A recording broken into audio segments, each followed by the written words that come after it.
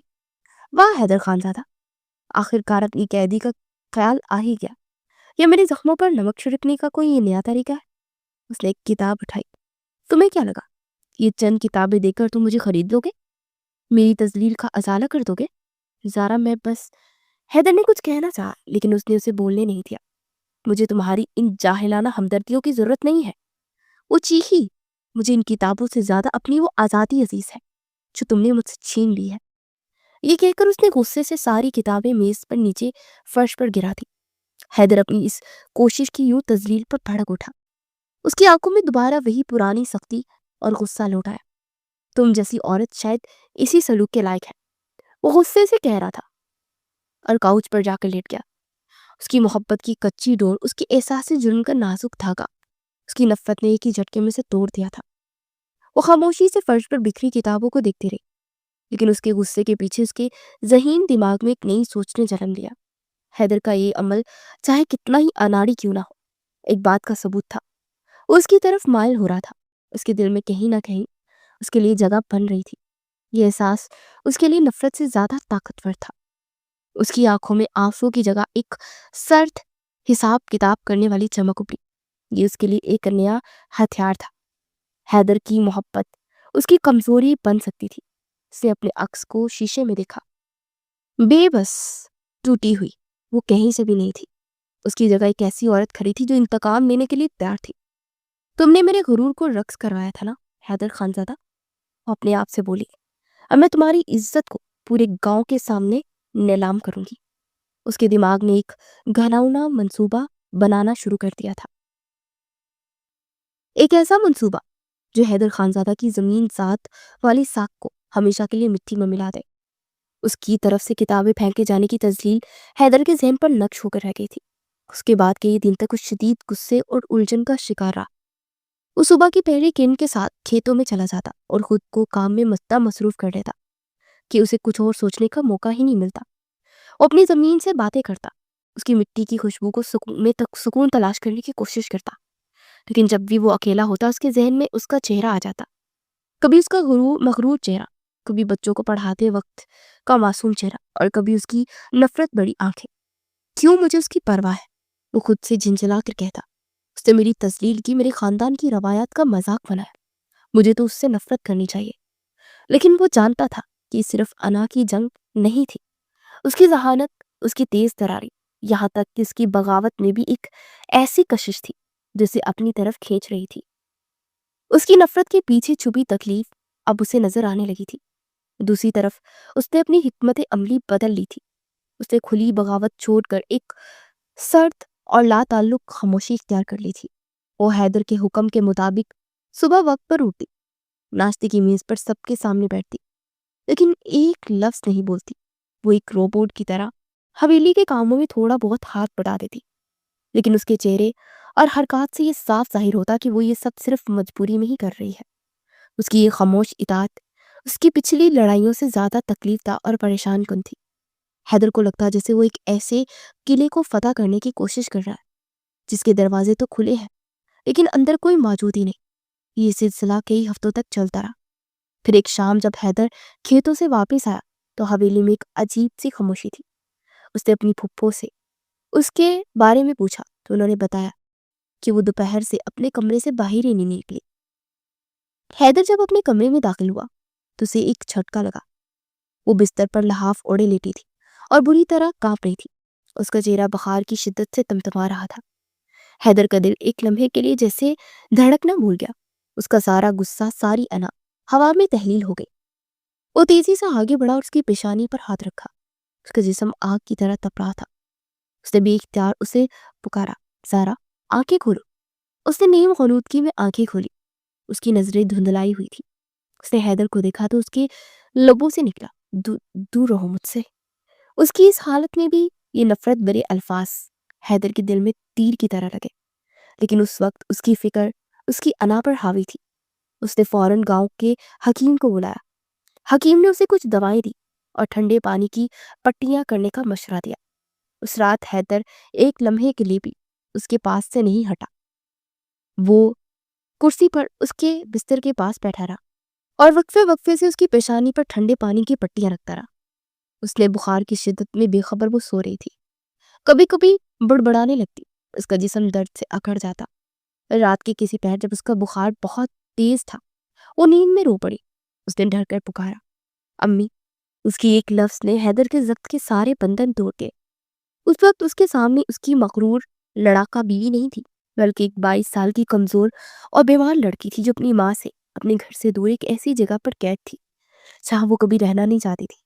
اسے پہلی بار اپنی زیادتی کی شدت کا احساس ہوا۔ اس نے اس کے غرور کو توڑنے کے چکر میں اس کے اندر کی لڑکی کو کتنا تنہا اور خوفزدہ کر دیا تھا۔ اس نے نہ چاہتے بھی آگے بڑھ کر اس کا ہاتھ اپنے ہاتھ میں لے لیا۔ اس کا ہاتھ برف کی طرح ٹھنڈا تھا۔ میں یہی ہوں زارا، وہ دھیرے سے خود سے سرگوشی کرنے والے انداز میں بولا، کچھ نہیں ہوگا، سب ٹھیک ہو جائے گا۔ وہ نہیں جانتا تھا کہ اس کی اس بات کو سن رہی تھی وہ یا نہیں، لیکن یہ الفاظ اس کے لیے خود سے ایک اعتراف تھے، ایک ایسا اعتراف کہ اس عورت سے جو اس سے شدید نفرت کرتی تھی اب سے بے پناہ محبت کرنے لگا تھا۔ وہ یہ تکلیف دہ، پیچیدہ اور ناممکن سی محبت تھی، لیکن یہ حقیقت تھی۔ یہ احساس اس زمین ذات کے لیے اس کی زمینوں سے بھی زیادہ قیمتی اور خطرناک تھا۔ صبح کے وقت جب اس کی آنکھ کھلی تو اس کا بخار ٹوٹ چکا تھا، جسم میں شدید کمزوری تھی لیکن ذہن صاف تھا۔ اس نے پہلی چیز جو دیکھی وہ حیدر تھا جو کرسی پر بیٹھے بیٹھے ہی سو گیا تھا۔ اس کا سر بستر کے کنارے پر ٹکا ہوا تھا۔ اس کے ہاتھ میں اب بھی پانی کی پٹیوں والا کپڑا تھا۔ میز پر دوائی کی شیشی اور پانی کا گلاس رکھا تھا۔ اس نے ایک دم چونک کر یہ سب کیا۔ یہ شخص تو اس سے نفرت کرتا تھا، پھر اس نے رات پر اس کی تیمارداری کیوں کی؟ اس کے ذہن میں تشکر کا کوئی جذبہ نہیں ابھرا، بلکہ شکوک و شبہات نے سر اٹھایا۔ یہ اس کی کوئی نئی چال ہوگی، مجھے نرم کر کے قابو کرنے کی کوشش، اس نے سوچا۔ اسی وقت حیدر کی آنکھ کھل گئی۔ اس نے دیکھا کہ اسے دیکھ رہی تھی۔ وہ فوراً سیدھا ہو کر بیٹھا۔ اس کے چہرے پر دوبارہ وہی پرانی سختی اور لا تعلقی لوٹ آئی۔ رات کی ساری نرمی، ساری فکر جیسے کبھی تھی ہی نہیں۔ کیسی طبیعت ہے اب؟ اس نے روکھے لہجے میں پوچھا، جیسے کوئی فرض ادا کر رہا ہو۔ بہتر ہے، اس نے بھی اس صدمری سے جواب دیا۔ حیدر کچھ کہے بغیر اٹھا اور کمرے سے باہر نکل گیا۔ اس کی خالی کرسی کو اور میز پر رکھی دوائیوں کو وہ دیکھتی رہی۔ اس کا دل الجھن کا شکار تھا، لیکن اس کا دماغ اسے ایک ہی بات سمجھا رہا تھا، یہ ہمدردی نہیں، ہتھیار ہے، اور اب اسے اسی ہتھیار کو اس کے خلاف استعمال کرنے کا وقت آ گیا تھا۔ اس کی بیماری کے بعد حویلی کا ماحول پہلے سے کہیں زیادہ کشیدہ ہو گیا۔ حیدر کی خاموشی میں اب ایک عجیب سی بے قراری شامل ہو چکی تھی۔ وہ اکثر اس کو چوری چھپے دیکھتا۔ اس کی آنکھوں میں وہ جذبات ہوتے جس کو پڑھ سکتی تھی وہ، لیکن سمجھتا نہیں چاہتی تھی۔ وہ اس کے لیے کبھی کتاب لے آتا، کبھی شہر سے اس کی پسند کی کوئی چیز۔ وہ کوئی بات نہیں کرتا، بس خاموشی سے وہ چیز اس کے کمرے میں رکھ دیتا۔ اس کے ہر عمل کو شک کی نگاہ سے وہ دیکھتی۔ اس کی نظر میں یہ سب ایک جال تھا، اسے نرم کر کے مکمل طور پر قابو کرنے کی ایک سوچی سمجھی سازش۔ حیدر کی خاموش محبت اس کے لیے ایک بوجھ بن گئی تھی، ایک ایسی زنجیر جسے وہ جلد از جلد توڑنا چاہتی تھی۔ ایک شام جب وہ سورج غروب ہو رہا تھا اور آسمان پر نارنجی رنگ بکھر رہے تھے، اس کو حویلی کے پچھواڑے میں بنے باغ میں وہ ٹہل رہی تھی۔ یہ حویلی کی واحد جگہ تھی جہاں اسے قدرے سکون محسوس ہوتا تھا۔ تبھی حیدر وہاں آ گیا۔ ہزارہ، مجھے تم سے کچھ بات کرنی ہے۔ اس کی آواز میں روزمرہ کی سختی نہیں تھی۔ وہ پلٹی اور لاتعلقی سے اسے دیکھا۔ کہو، کیا کہنا ہے؟ ہم اس طرح کب تک رہیں گے؟ حیدر نے ہمت کر کے بات شروع کی۔ ایک ہی چھت کے نیچے، ایک ہی کمرے میں، دو اجنبیوں کی طرح۔ ہم اجنبی ہی ہیں حیدر خان زادہ، اور ہمیشہ رہیں گے۔ اس کے لہجے میں کوئی نرمی نہیں تھی۔ حیدر نے ایک گہرا سانس لیا، جیسے اپنے اندر کے طوفان کو قابو کرنے کی کوشش میں ہو۔ میں جانتا ہوں یہ شادی تمہاری مرضی سے نہیں ہوئی۔ میں جانتا ہوں کہ میں نے تمہارے ساتھ زیادتی کی ہے۔ اس نے پہلی بار اعتراف کیا۔ میں بہت سخت تھا، میں تمہارے غرور کو ٹھیس پہنچائی، میں غصے میں اندھا ہو گیا۔ اس کی آنکھوں میں حیرت ابھری۔ حیدر خان زادہ، وہ مغرور زمین ذات، اور آج اس کے سامنے وہ اپنی غلطی مان رہا تھا، لیکن اس کے دل پر اس اعتراف کا کوئی اثر نہ ہوا۔ تو اب تمہیں احساس ہو رہا ہے؟ اس نے طنزیہ لہجے میں پوچھا، یا یہ بس مجھے رام کرنے کا کوئی نیا ڈرامہ ہے؟ یہ ڈرامہ نہیں ہے۔ حیدر کی آواز میں تکلیف اور بے بسی تھی۔ میں نہیں جانتا یہ سب کیسے اور کب ہوا، لیکن سچ یہ ہے، مجھے تم سے محبت ہو گئی ہے۔ اس نے یہ الفاظ کہے اور امید بھری نظروں سے اس کی طرف دیکھا۔ اسے لگا شاید اس کا اعتراف برف پگھلا دے گا، شاید اس کے دل میں کوئی جگہ بنا لے گا، لیکن اس کے جواب میں اس سے کیا کہنے لگا جس کی حیدر نے کبھی توقع نہیں کی تھی۔ وہ ہنس پڑی، ایک سخت بے رحم توہین امیز ہنسی۔ محبت؟ تم مجھ سے؟ اس نے حقارت سے کہا۔ واہ حیدر خان زادہ، زمین ذات کو آخر کار شہر کی تتلی سے محبت ہو ہی گئی۔ کتنی دلچسپ اور فرسودہ کہانی ہے۔ اس کے قریب آئی، اس کی آنکھوں میں آنکھیں ڈال کر بولی، لیکن تم نے ایک بات غلط سمجھی حیدر، محبت برابر والوں میں ہوتی ہے، اور تم اپنی اس دیہاتی سوچ اور محدود دنیا کے ساتھ کبھی میرے برابر نہیں ہو سکتے۔ حیدر کا چہرہ فک ہو گیا۔ اس کے الفاظ زہریلے تیروں کی طرح اس کے دل میں پیوست ہو رہے تھے۔ تم نے مجھے پنجرے میں قید کیا، مجھے جانوروں کی طرح ناچنے پر مجبور کیا، میری روح کو ذلیل کیا، اور اب تم سمجھتے ہو کہ محبت کے دو لفظ بول کر تم اپنے سارے گناہ دھو دو گے؟ اس کی آواز میں شدید نفرت تھی۔ ایک بات کان کھول کر سن لو، میں تم سے نفرت کرتی ہوں، تمہاری شکل سے، تمہاری اس حویلی سے، تمہاری اس پسماندہ سوچ سے، ہر چیز سے۔ تمہاری یہ محبت میرے لیے کسی گالی سے کم نہیں۔ اس نے اپنے دل کا سارا زہر اگل دیا تھا۔ حیدر ساکت کھڑا اسے دیکھتا رہا۔ اس کے چہرے پر غصہ نہیں بلکہ گہری ناقابل بیان تکلیف اور شکست کے تاثرات تھے۔ اس کی محبت کا پہلا اور آخری اظہار بری طرح ٹھکرا دیا گیا تھا۔ وہ کچھ کہے بغیر ٹوٹے ہوئے قدموں سے وہاں سے پلٹ گیا۔ اس نے اسے جاتے ہوئے دیکھا۔ اس کے لبوں پر ایک فاتحانہ سرد مسکراہٹ تھی۔ اس نے آج حیدر کو جذباتی طور پر توڑ دیا تھا، بالکل ویسے جیسے حیدر نے اسے جسمانی اور ذہنی طور پر توڑا ہے۔ لیکن وہ جانتی تھی کہ یہ کافی نہیں ہے، یہ تو محض شروعات تھی۔ وہ اپنے کمرے میں واپس آئی، اس کا ذہن تیزی سے کام کرنے لگا۔ حیدر کو سب سے زیادہ عزیز کیا ہے؟ اس کی زمین نہیں، اس زمین سے جڑی اس کی عزت، اس کی وہ ساکھ جو اسے گاؤں والے کی نظر میں زمین ذات بناتی ہے۔ اس نے میز سے کاغذ اور قلم اٹھایا۔ اس کی آنکھوں میں خطرناک چمک تھی۔ اب میں تمہیں وہ زخم دوں گی جو کبھی نہیں بڑھے گا حیدر خان زادہ، اس نے خود سے کہا۔ اس نے کاغذ پر لکھنا شروع کیا، گاؤں کی فلاح و بہبود کے لیے تقریب۔ اس کے دماغ میں منصوبے کی تفصیلات واضح ہوتی جا رہی تھی۔ شہر سے زرعی ماہرین اور میڈیا کو دعوت، گاؤں کی پسماندگی پر پریزنٹیشن، مقامی قیادت یعنی حیدر کی نااہلی کا ذکر، فنڈز کی کمی کا رونا، اور ایک ایسا سٹیج وہ سجا رہی تھی جہاں وہ حیدر خان زادہ کی عزت اور قابلیت کا جنازہ پورے گاؤں کے سامنے نکالنے والی تھی۔ وہ سب کو یہ دکھانا چاہتی تھی کہ ان کا یہ ہیرو، ان کا زمین ذات دراصل گاؤں کی ترقی کی راہ میں سب سے بڑی رکاوٹ ہے۔ تم نے میری انا کو سب کے سامنے نچایا تھا، اس کی سرگوشی میں زہر تھا۔ اب میں تمہاری عزت کو سرعام نیلام کر دوں گی، یہ ہوگا میرا اصلی بدلہ۔ حیدر کے اعتراف محبت کو ٹھکرانے کے بعد اس نے اپنی پوری توجہ اپنے انتقام کے منصوبے میں مرکوز کر دی تھی۔ اس نے حیرت انگیز طور پر ایک بدلی ہوئی مثبت شخصیت کا روپ دھار لیا۔ وہ صبح سویرے اٹھتی، گھر والوں کے ساتھ ناشتہ کرتی اور حیدر کی پھپھی اور کزنز کے ساتھ گھلنے ملنے کی کوشش کرتی۔ اس کی اس اچانک تبدیلی پر سب حیران تھے، لیکن خوش بھی تھے کہ آخرکار شہر کی بہو نے گاؤں کے ماحول کو قبول کر ہی لیا۔ صرف حیدر تھا جو اس کے اس نئے روپ کے پیچھے چھپے طوفان کو محسوس کر سکتا تھا۔ ایک دن ناشتے کی میز پر جب سب موجود تھے، اس نے اپنی تجویز پیش کی۔ دادا جان، چاچا جی، میں اتنی دنوں سے سوچ رہی تھی کہ میں اپنی تعلیم کو گاؤں کے لیے کیسے استعمال کر سکتی ہوں۔ اس کے لہجے میں بناوٹی خلوص اور سنجیدگی تھی۔ میں چاہتی ہوں کہ ہم گاؤں کی بھلائی کے لیے ایک تقریب کا اہتمام کریں۔ ہم شہر سے زراعت اور تعلیم کے ماہرین کو بلائیں تاکہ وہ یہاں کے لوگوں کو ایک نئے طریقے سکھا سکیں۔ اس گاؤں کی ترقی ہوگی اور لوگوں کا بھلا ہوگا۔ دادا اور حیدر کے چاچا اس کی بات سن کر بہت متاثر ہوئے۔ ماشاءاللہ بیٹی، یہ تو بہت اچھا خیال ہے۔ چچا بولے، پڑھی لکھی بہو ہونے کا یہی تو فائدہ ہے۔ کیوں حیدر، تم کیا کہتے ہو؟ حیدر جو خاموشی سے اس کو دیکھ رہا تھا، اس کی آنکھوں میں چھپی شیطانی چمک کو صاف پڑ سکتا تھا۔ اس سب کی کوئی ضرورت نہیں ہے، گاؤں میں سب ٹھیک چل رہا ہے۔ اس نے اسپارٹ لہجے میں کہا، ارے نہیں بیٹا، تبدیلی ہمیشہ اچھائی کے لیے ہوتی ہے۔ دادا نے فیصلہ سنا دیا۔ وہ کہتی ہے ویسا ہی کرو، تم اس کا ساتھ دو۔ حیدر خاموش ہو گیا۔ اسے سب کے سامنے مجبوراً رضامند ہونا پڑا۔ اس کی پہلی جیت ہو چکی تھی۔ اگلے 2 ہفتے اور اگلی دن رات ایک اس نے کر دیا۔ ایک انتہائی قابل مینیجر تھی وہ، اور اس نے اپنی تمام صلاحیتیں اور تقریب کو کامیاب بنانے میں جھونک دی۔